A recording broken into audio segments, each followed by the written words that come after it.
He smiled when he said it. Not nervous, not joking, just calm, confident, like it was the most normal thing in the world.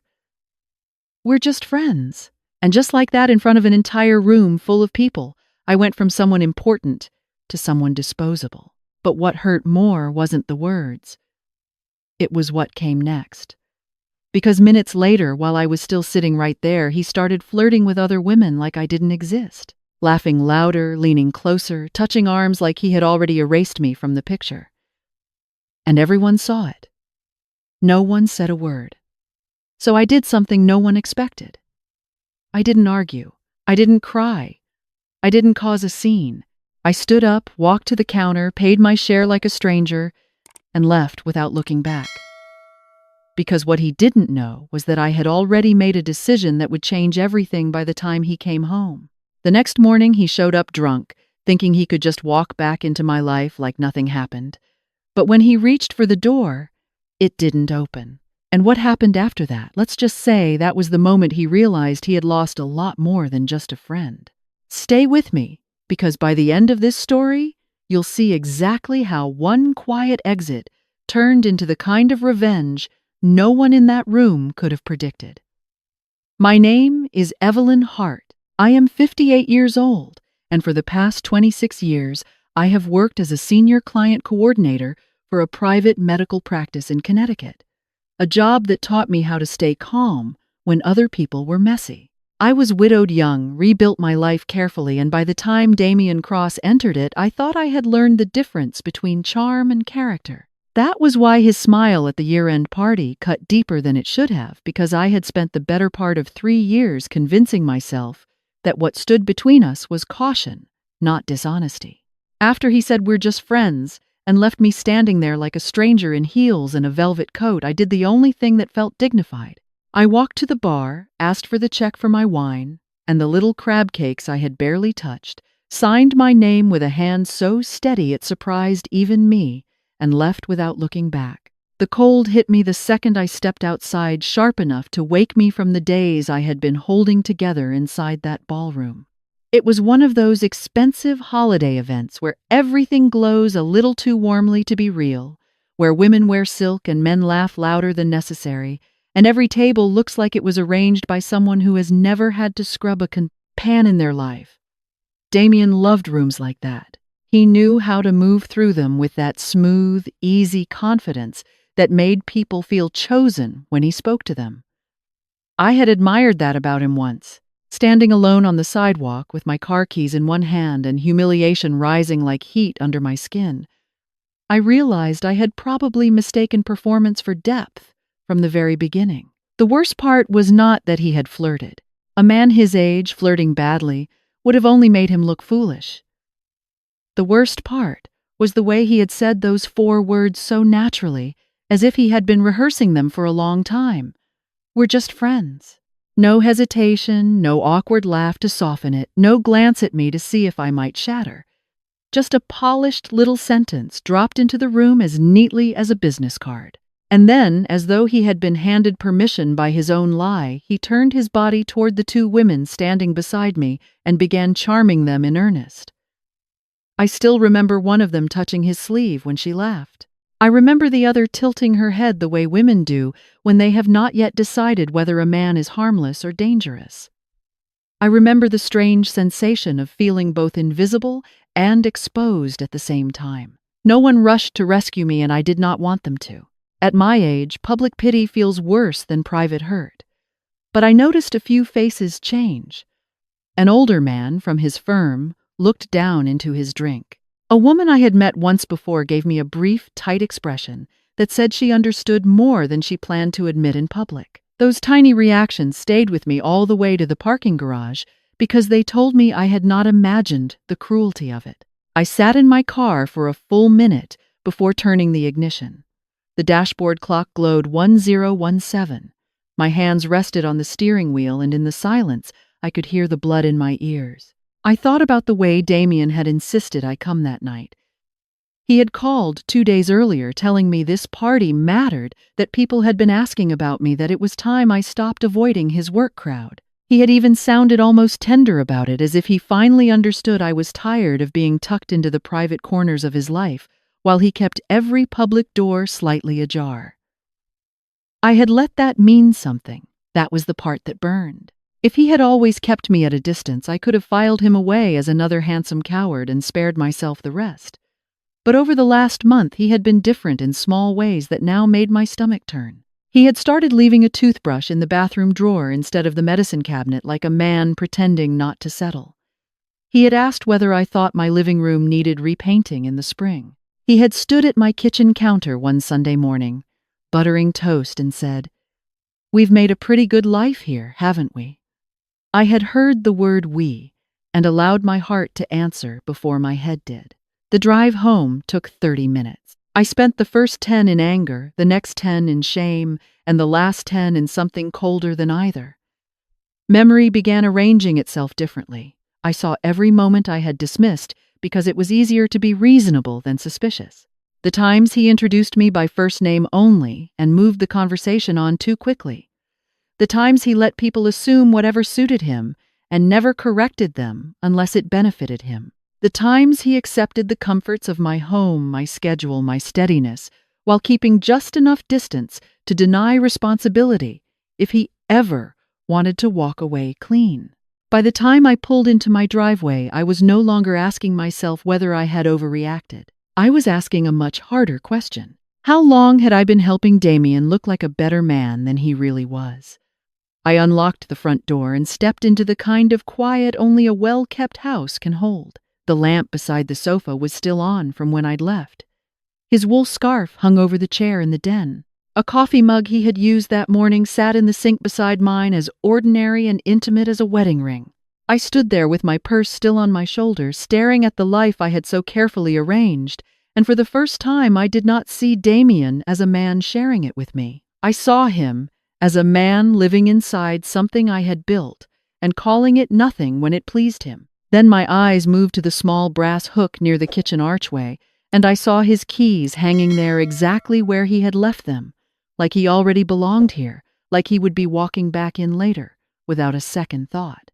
In that moment, something in me went still, and I understood that whatever happened next would begin with that set of keys.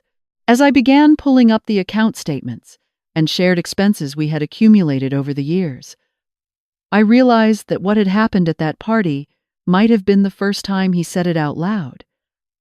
But it was far from the first time he had treated me like I didn't belong. The numbers didn't shout at me, they didn't accuse, but they arranged themselves quietly into a pattern I could no longer ignore. Utility bills, grocery payments, home maintenance charges, small upgrades to the house that had slowly made it more comfortable for both of us.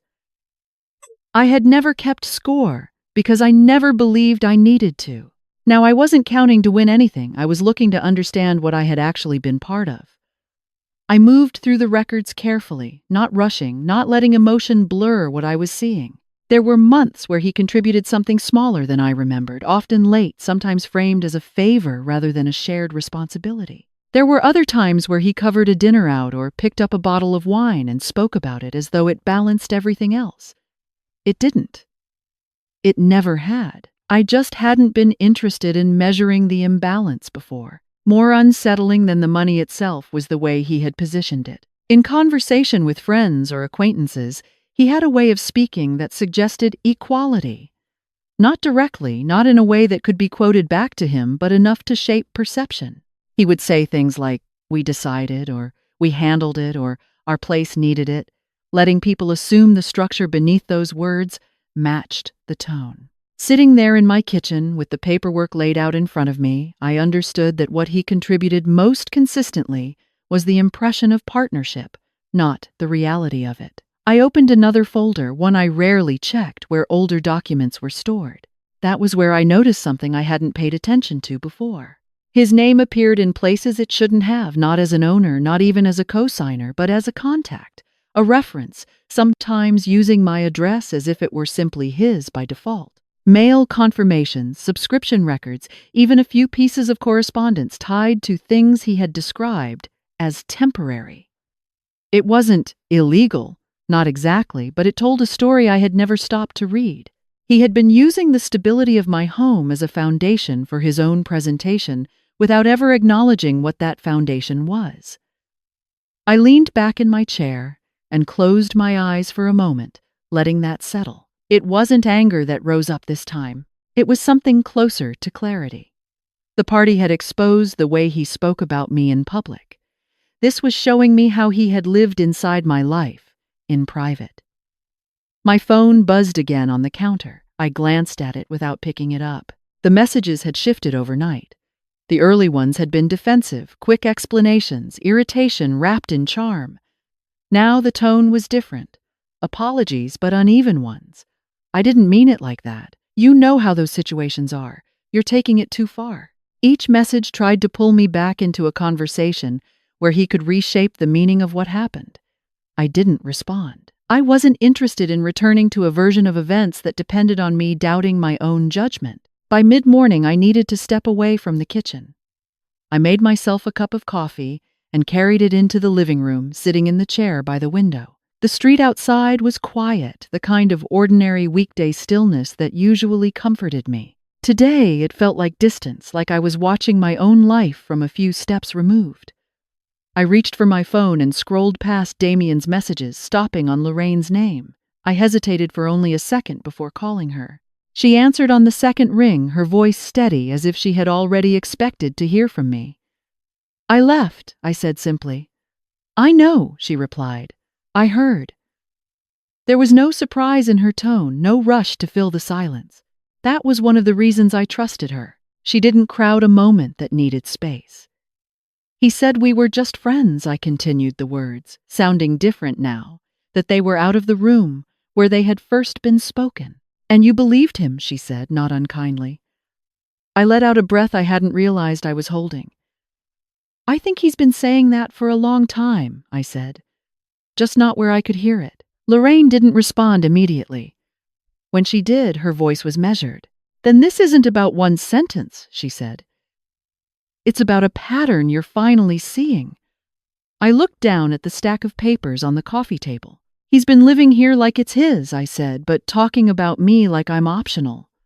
"That's because you made his life easier," she replied.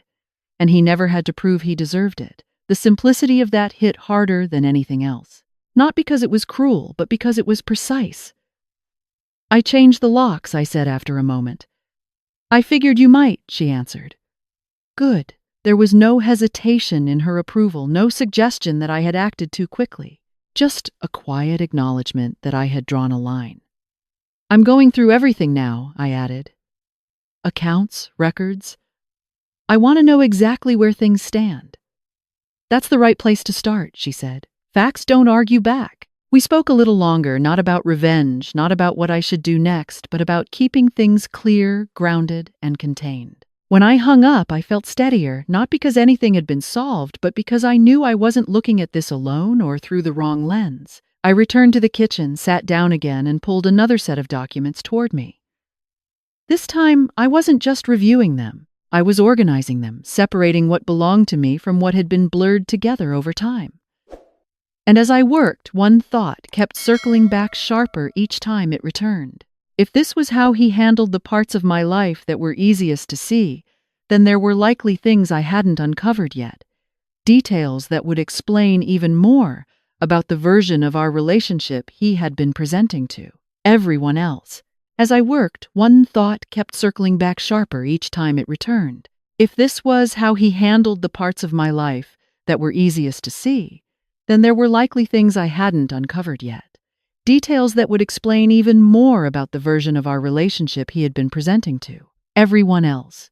That realization changed the way I approached everything in front of me. I stopped looking at the records as a shared history and began examining them as a quiet trail of decisions he had made when he thought no one was paying close attention. I pulled up older email confirmations, subscription renewals, delivery receipts tied to the house. It didn't take long to notice how often my address appeared in places it didn't quite belong to him. Not in any official capacity, not in a way that would immediately raise concern, but consistently enough to form a pattern. He had used this place as a point of stability, something he could anchor himself to when it suited him while still keeping his public story flexible. It wasn't just convenience. It was strategy. There were also smaller details that began to add up. Packages addressed to him that I had signed for without thinking twice. Notifications that had arrived in my inbox because he had used my email for something he called temporary. Even a few professional contacts that had been routed through this address at some point. None of it had felt wrong at the time. That was what unsettled me most. I had participated in creating the very illusion he relied on simply by trusting that we were operating from the same understanding. I leaned forward, elbows resting lightly on the table, and tried to recall how he spoke about these things when they came up. It was always casual, always framed as short-term, always accompanied by a reason that made sense in the moment. A delay here, a complication there, a plan that would be finalized later. He never pushed hard. He didn't need to. He let time do the work for him, and I filled in the rest with patience. My phone buzzed again, but this time, the number was unfamiliar. I hesitated before answering, something in me already anticipating that this conversation would shift things further. "Evelyn," a woman's voice asked. "Yes. This is Nadine, Damien's sister." I sat back in my chair, the name settling in my mind. I had met her only a handful of times over the years. She had always been polite, observant, and slightly distant, as though she preferred to watch a room before deciding where she stood in it. "I wasn't sure you'd pick up," she continued. "I wasn't sure you'd call," I replied honestly. There was a brief pause on the line, not uncomfortable, just measured. "I heard about what happened," she said, "at the party." "Then you heard his version or someone else's?" "A little of both," she answered. "That's why I wanted to talk to you directly." There was something in her tone that told me she wasn't calling to defend him, but she wasn't offering support either, not yet. She was gathering information. "What would you like to know?" I asked. Another pause, then she spoke more carefully. "Did he really introduce you as a friend?" "Yes, and nothing more, nothing more." I could almost hear her thinking on the other end, fitting that into something she already suspected. "That's consistent," she said finally. "Consistent with what?" "With the way he's been talking about you," she replied. The words landed without raising her voice, but they carried weight. "What do you mean?" I asked. Nadine exhaled softly. "He's been telling people for a while that things between you weren't serious. That you cared more than he did. That you expected more than he ever offered." I looked down at the papers in front of me, the neat stacks, the careful order I had created. "That's not what he said to me," I said. "I didn't think it would be," she answered. There was no judgment in her voice, just a kind of quiet certainty that made it harder to dismiss. "He talks differently depending on who he's speaking to," she continued. "He always has. It keeps him from being tied to one version of the truth." I closed my eyes briefly, letting that settle into place alongside everything else I had already uncovered. "So the party wasn't a mistake," I said. "It was just the first time I heard it." "Yes," she said simply. I leaned back again, this time feeling the distance between what I had believed and what had actually been happening stretch wider. "Why are you telling me this?" I asked. Another pause, longer this time. When she spoke, her voice was quieter. "Because I've seen him do this before," she said. "Not exactly the same way, but close enough. And because I don't think you deserve to find out like that." I didn't respond right away. Part of me wanted to ask more, to press for details to understand just how far this pattern went. Another part of me, "He wasn't just being careless at that party," she said. "He's been keeping options open for a while. Different people, different versions of himself. You were stability. The rest was possibility." The clarity of that sentence left no room for misinterpretation. I let out a slow breath, and he thought he could keep both. "He usually does," Nadine said. The quiet confidence in her words told me more than anything else could have. We spoke for a few more minutes, not long, just enough to confirm what had already taken shape in my mind. When the call ended, I sat there with the phone still in my hand, the room around me unchanged, yet entirely different. The man I had thought I understood was no longer a question. He was a pattern, and patterns once seen clearly don't disappear. I placed the phone down and looked back at the documents in front of me. What had started as a review of shared expenses had become something else entirely, a map of how he had built a life that depended on me while making sure I never truly belonged in it. And as I reached for the next folder, I understood that what I had uncovered so far was only part of it, and that the deeper truth of what he had been doing and who he had been presenting himself as to others was still waiting to be fully revealed. And as I reached for the next folder, I understood that what I had uncovered so far was only part of it, and that the deeper truth of what he had been doing and who he had been presenting himself as to others was still waiting to be fully revealed. That thought didn't make me anxious the way it might have a few days earlier. It made me focused. There was a difference now between feeling hurt and wanting clarity, and I had crossed that line without realizing exactly when it happened. I set the folder aside for a moment and let my mind return to what Nadine had said.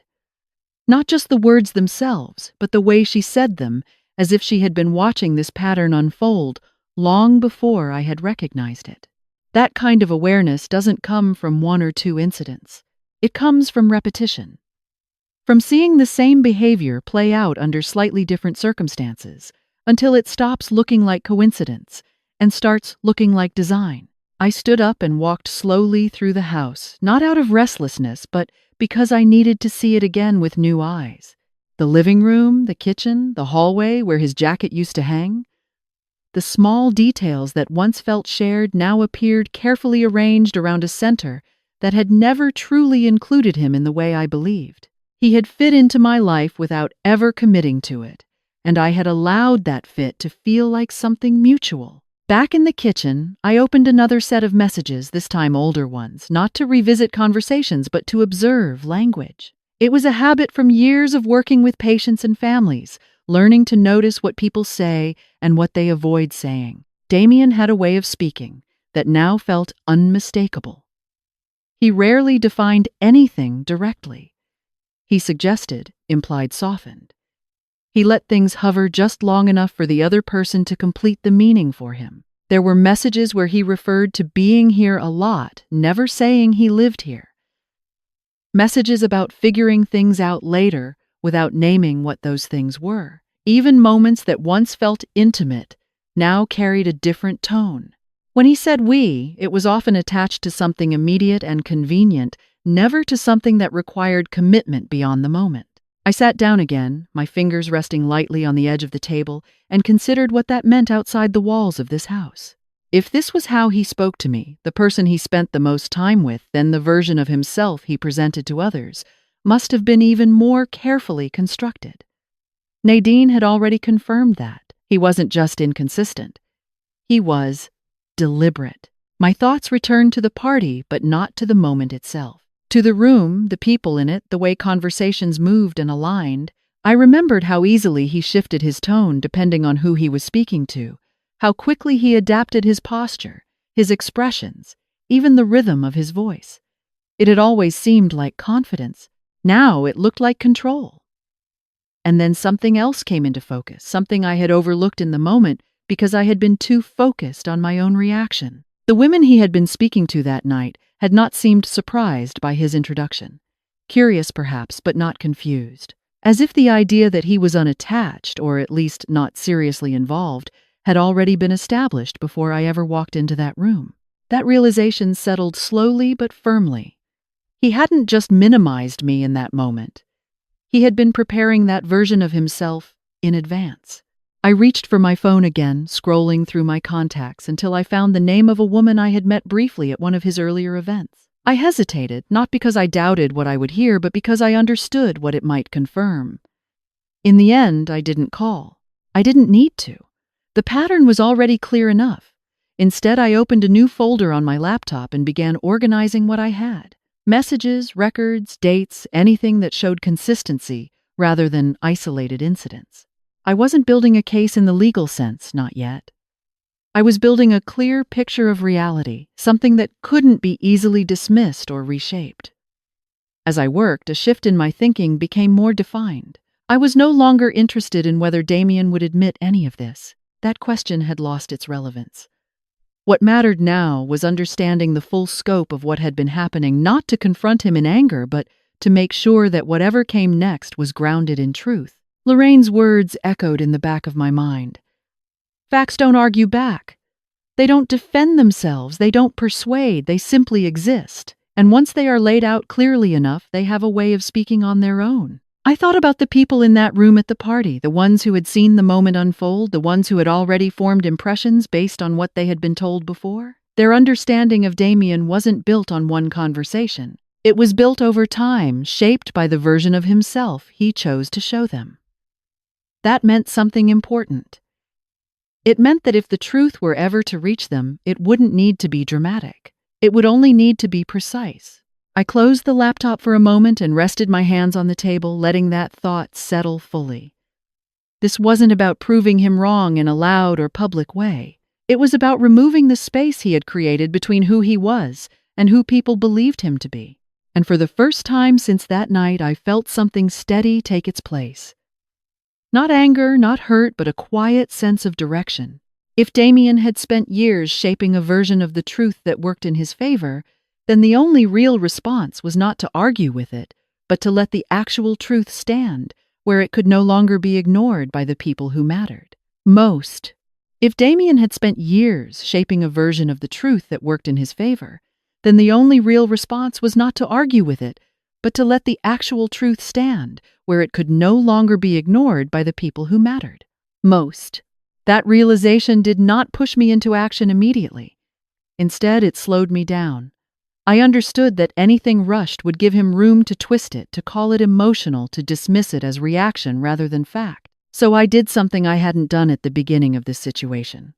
I paused, not because I was unsure, but because I wanted to move in a way that couldn't be undone. The first call I made that morning was not to anyone in his circle. It was to Grant Holloway, an attorney Lorraine had recommended years ago for something unrelated. He specialized in property and contract matters, the kind of quiet legal work that doesn't attract attention, but holds everything together behind the scenes. When he answered, I introduced myself and briefly explained that I needed clarity on a living arrangement that had recently ended. He didn't ask for unnecessary details. Instead, he asked direct questions: whose name was on the lease, who made the payments, whether the other party had any formal agreement tied to the residence. His tone was measured neutral, and exactly what I needed. As I answered, I felt something settle into place. The house was mine. Not just emotionally, not just practically, but legally. Damien had no standing beyond the time he had been allowed to stay. Then you've already taken the correct first step, Grant said after a pause. Changing the locks establishes a clear boundary. From here, you simply need to maintain consistency. Consistency in what sense? I asked. In communication, he replied. Keep everything factual. No arguments, no explanations that invite debate. If he needs to retrieve anything else, it happens on your terms with notice and preferably in the presence of a third party.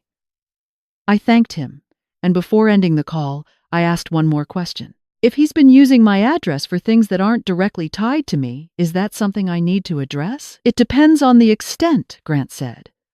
But I would recommend documenting everything you found. Not because you necessarily need to take action, but because having a clear record protects you if anything becomes disputed later. That word stayed with me after I hung up. Protected. It wasn't about building a case against him. It was about making sure I was no longer exposed to the consequences of his choices. The next call I made was to Beatrice Nolan, the property manager, who had handled my lease from the beginning. She had always struck me as practical, someone who valued clarity over conversation. When she answered, I explained that Damien no longer lived at the address, and that any future communication or documentation should reflect that. She didn't sound surprised. That's fine, she said. As far as our records are concerned, he was never listed as an occupant. I understand, I replied. I just want to make sure there's no confusion moving forward. There won't be, she said. Everything is in your name. If anything comes through that suggests otherwise, we'll notify you. That confirmation, simple as it was, reinforced what I had already begun to understand. The foundation of my life had never been shared. It had only been presented that way. By early afternoon, I had organized everything into separate categories: financial records, correspondence, address usage timelines. It wasn't excessive. It was precise. I wasn't collecting everything. I was collecting what mattered. At some point, I noticed that Damien's messages had changed again. The earlier apologies had faded into something sharper. He was no longer trying to convince me that I had misunderstood. Now he was trying to convince me that I had overreacted. "You didn't have to do this one message read. You could have handled it differently." Another followed shortly after. "You've made this bigger than it needed to be." I read them without emotion. The shift was familiar. When explanation failed, he moved to minimization. If that didn't work, he would move to blame. I set the phone aside and returned to my work. Later that afternoon, Nadine called again. This time, her tone was less guarded. "I spoke to him," she said. "I assumed you would," I replied. "He's telling people you locked him out in the middle of the night over a misunderstanding," she continued. "That you wouldn't listen to him." "That sounds like something he would say," I answered. "He's framing it like you reacted emotionally," she added. "Like he didn't get a chance to explain." I let out a small breath, not of frustration, but of recognition. "That's consistent," I said. "He needs it to look like a moment, not a pattern." There was a pause on the line, then a slight shift in her voice. "There's something you should hear," she said. I didn't respond immediately. Something in the way she said it told me this was not casual. "I have a voicemail from him," she continued. "From a while ago. He didn't know I kept it." "What is it?" I asked. "It's him being honest," she said. "More honest than he ever intended to be. About the situation." I felt my hand tighten slightly around the edge of the table. "Why do you have it?" "Because I recognize the tone," she replied.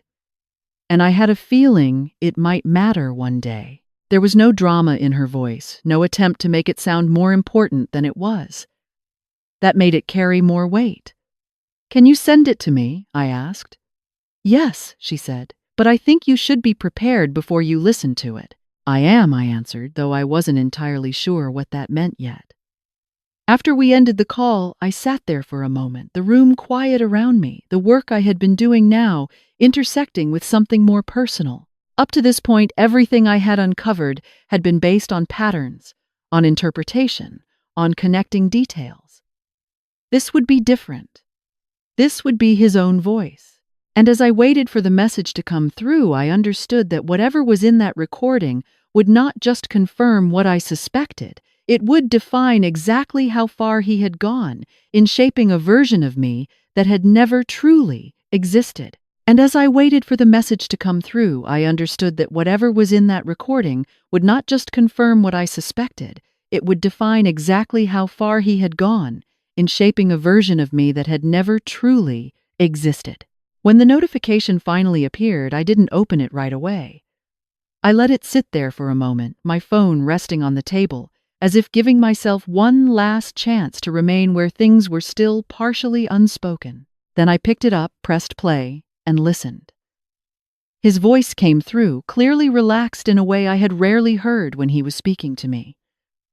There was no careful phrasing, no measured tone. He sounded amused, almost indulgent, as if he were explaining something simple to someone who already understood him.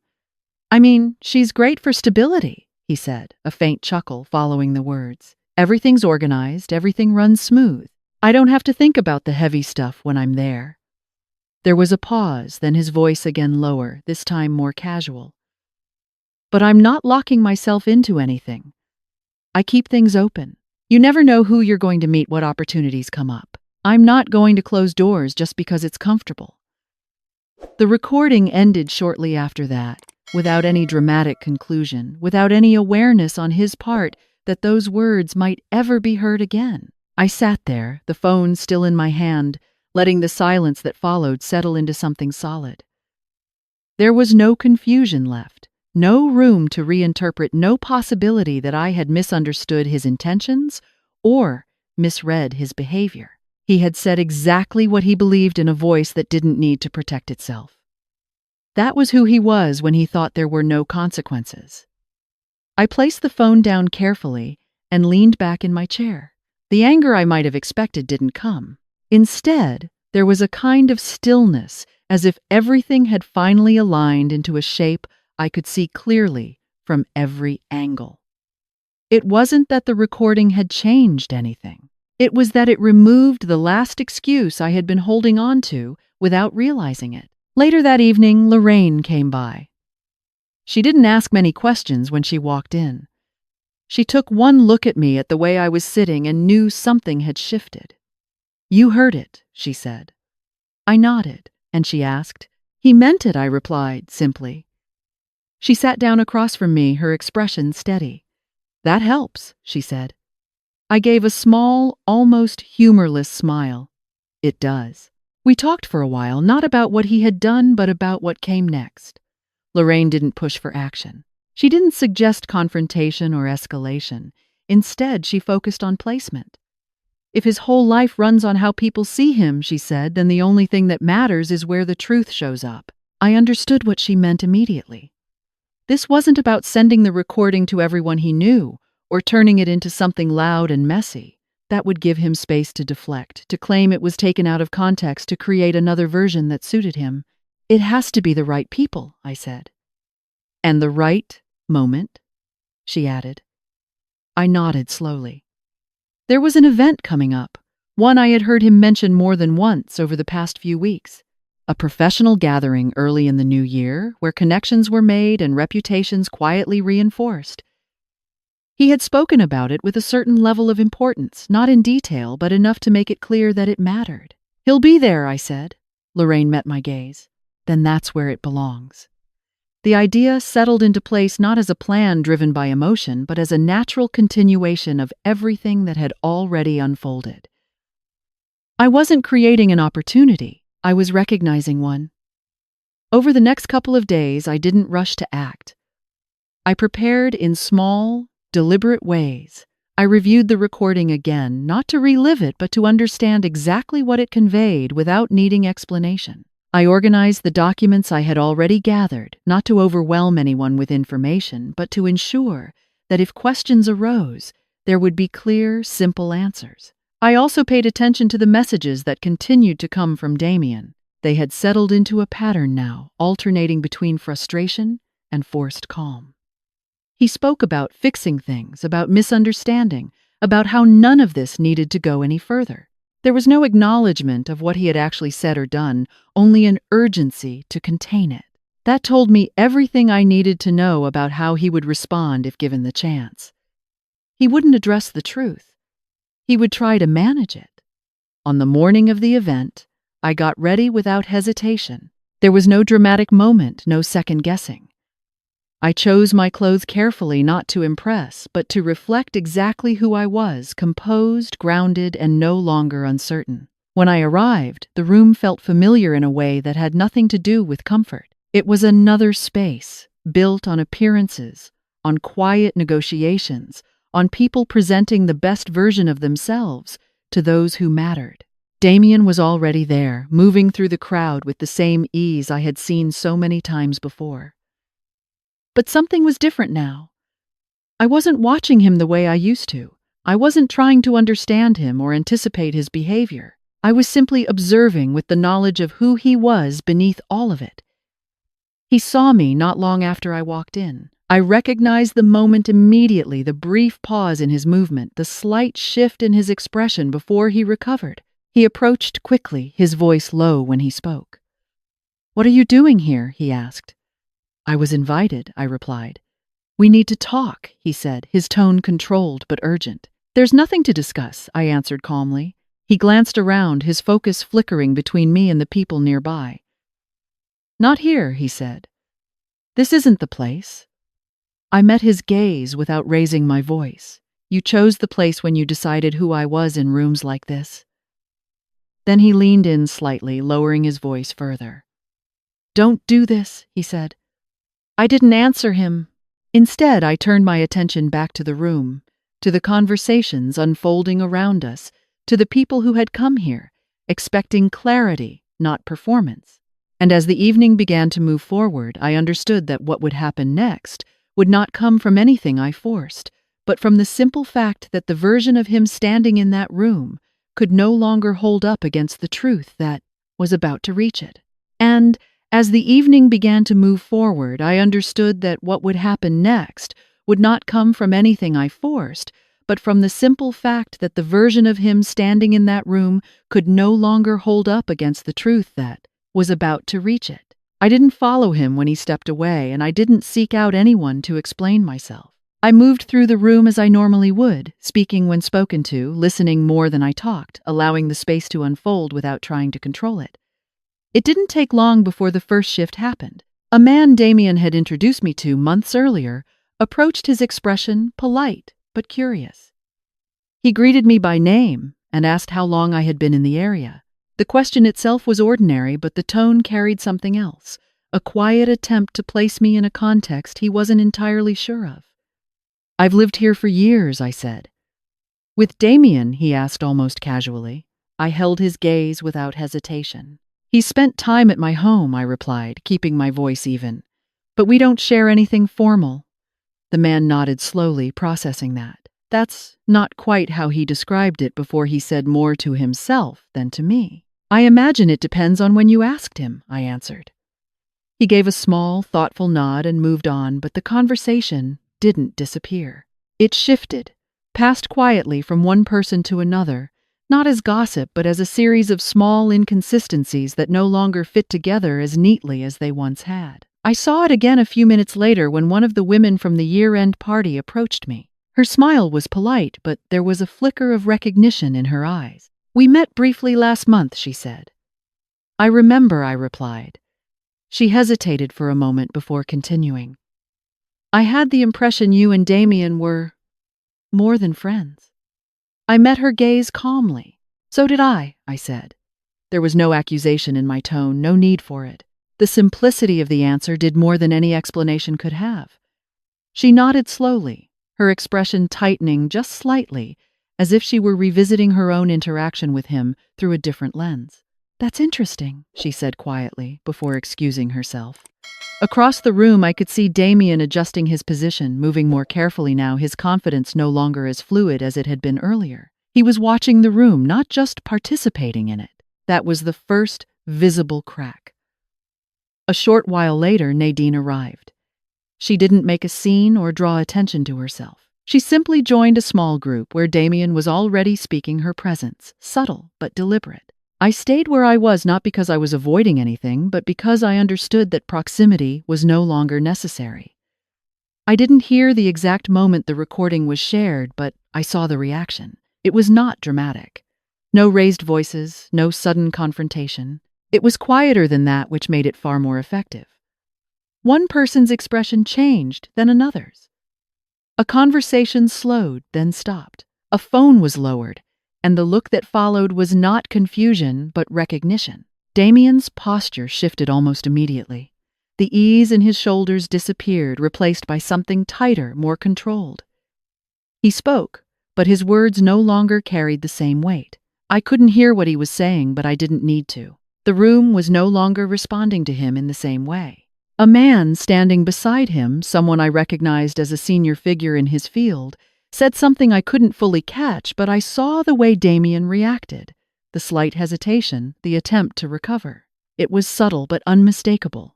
Conversations around them didn't stop, but they changed direction. People listened differently now, not with automatic trust, but with a kind of distance that hadn't been there before. That was the real shift. Not rejection, not immediate consequence, but the quiet withdrawal of certainty. Damien glanced across the room and found me again. This time his expression was not controlled. There was tension in it, something sharper, less practiced. He started toward me but stopped halfway, as if realizing that approaching me directly would only draw more attention. I didn't move.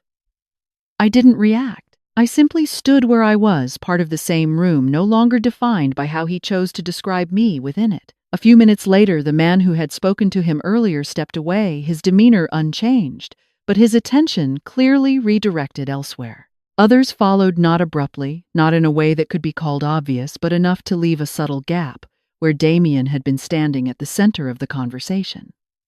That was when I understood fully. Nothing needed to be said out loud. No declaration, no confrontation, no scene. The truth had entered the room in the most effective way possible, not as an accusation, but as something that couldn't be reconciled with the image he had been presenting. I stayed a little longer, not out of obligation, but because leaving immediately would have suggested that I had come there for a single purpose. I spoke to a few people, exchanged polite conversation, and allowed the evening to continue around me. When I finally made my way toward the exit, I passed Damien without stopping. He said my name low and urgent, but I didn't turn back. There was nothing left in that exchange that required my attention. Outside, the air felt different from the night of the party. Not colder, not sharper, just clearer. I walked to my car without rushing, aware that whatever consequences followed would unfold on their own timeline, not mine. And as I drove away, I understood that what had shifted that evening wasn't just how others saw him. It was the fact that he no longer had control over the story he had spent so long carefully managing. And as I drove away, I understood that what had shifted that evening wasn't just how others saw him.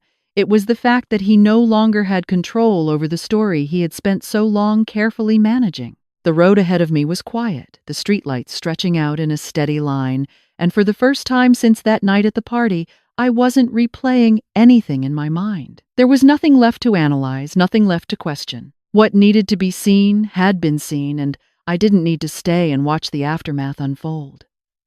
The next morning arrived without urgency. I woke at my usual time, made coffee, and moved through the house in the same measured way I always had. But something was different, not in the space itself, but in how I occupied it. There was no sense of waiting, no anticipation of a message or a call that might change the direction of the day. The silence felt complete, not temporary. I opened the windows in the living room, letting the cool air move through the space. The light fell across the furniture in a way I hadn't noticed, before highlighting details that had always been there, but had gone unappreciated. A chair positioned just slightly off-center, a stack of books. I had meant to sort through the small plant on the windowsill that had needed more attention than I had been giving it. None of these things were new, but they felt newly mine. I carried my coffee into the kitchen and set it down beside the neatly organized folders I had worked through over the past few days. For a moment, I considered putting them away, closing that chapter completely. Instead, I left them where they were. Not as a reminder of what had happened, but as a record of how clearly things had come into focus when I allowed myself to see them. My phone remained quiet for most of the morning. When it did light up, it wasn't with Damien's name. A message from Lorraine, brief and to the point, asking if I was all right. I replied that I was, and for the first time I didn't have to think about whether that was true. Later, I received a call from Grant. His tone was as steady as it had been before, but there was a slight shift in the content of his words. I wanted to make you aware, he said, that there's been an inquiry connected to your address. It appears someone attempted to reference it in a way that suggests ongoing residency. I didn't need him to say the name. And it didn't hold, he replied. The documentation you clarified earlier made that very clear. But I thought you should know. I appreciate that, I said. After the call ended, I stood in the kitchen for a moment, letting that information settle. It wasn't surprising. It wasn't even particularly frustrating. It was simply confirmation that even after everything, Damien was still reaching for the same patterns, still trying to operate within a version of reality that no longer existed. The structure I had put in place was already doing that for me. In the days that followed, I began making small changes around the house. Not dramatic ones, not anything that would signal a complete transformation, but enough to mark a shift. I moved the chair in the living room to face the window instead of the television. I cleared out a drawer in the kitchen that had been filled with items that were never truly mine. I replaced a set of towels with ones I had chosen for myself, not out of necessity, but out of preference. Each change was quiet, almost unnoticeable to anyone else, but to me, they carried weight. They were decisions made without compromise, without consideration of how someone else might respond or adjust. One afternoon, Lorraine came by again. We sat at the kitchen table, the same place where I had first laid everything out, but the atmosphere was entirely different now. There was no tension, no sense of something unresolved. We talked about ordinary things, her work, a book she had been reading, plans for the coming months. At one point, she looked around the room and smiled slightly. "It feels different," she said. "It is," I replied. She nodded, not needing further explanation. Before she left, she paused by the door. "Do you want to know what's happening with him?" she asked. I considered the question for a moment, not because I was tempted, but because I wanted to be certain of my answer. "No," I said finally. "I don't." She studied me briefly, then nodded. "That makes sense." After she left, I closed the door behind her and stood there for a moment, my hand resting lightly against the wood. The house was quiet again, but it wasn't the same kind of quiet it had been before. There was no absence in it, no space waiting to be filled. I walked back into the living room and sat down in the chair by the window, the one I had moved just days earlier. Outside the street carried on as it always did, cars passing, people walking, life continuing without interruption. For a long time, I had believed that stability meant holding things together, maintaining balance even when it required quiet compromise. Now, I understood it differently. Stability wasn't about preserving something that had already begun to erode. It was about recognizing when the foundation was no longer what you believed it to be, and having the clarity to step away before you disappeared along with it. That night before going to bed, I checked the doors and windows the way I always did. When I reached the front door, I paused for just a moment, my hand resting on the lock. It was a small, ordinary action, one I had performed countless times without thinking. But this time, as I turned the key and heard it settle into place, I was aware of exactly what it meant. I wasn't closing anything off. I was choosing what remained inside. Watching this story unfold, what stayed with me the most is not the betrayal itself, but the quiet strength it takes to see the truth and act on it without losing your dignity. Evelyn did not scream, chase, or beg for explanations. She paid attention, trusted what she saw, and made decisions that protected her peace instead of feeding the chaos. That is something many of us struggle with, especially when emotions are involved and we want to believe someone will change. The lesson here is simple but powerful. Do not ignore patterns just because they are not loud. People often reveal who they are in small, consistent ways, long before the big moment arrives. And when that moment does come, your response matters more than their excuse. What you should do is stay grounded, gather facts, and set clear boundaries without needing validation from the person who hurt you. What you should not do is argue with someone who benefits from confusion or keep explaining your worth to someone who already decided to minimize it. Respect is not something you negotiate for. It is something you recognize and walk away from when it is no longer there. So I want to ask you this. If you were in Evelyn's position, would you have stayed and listened, or would you have had the courage to quietly walk away and choose yourself?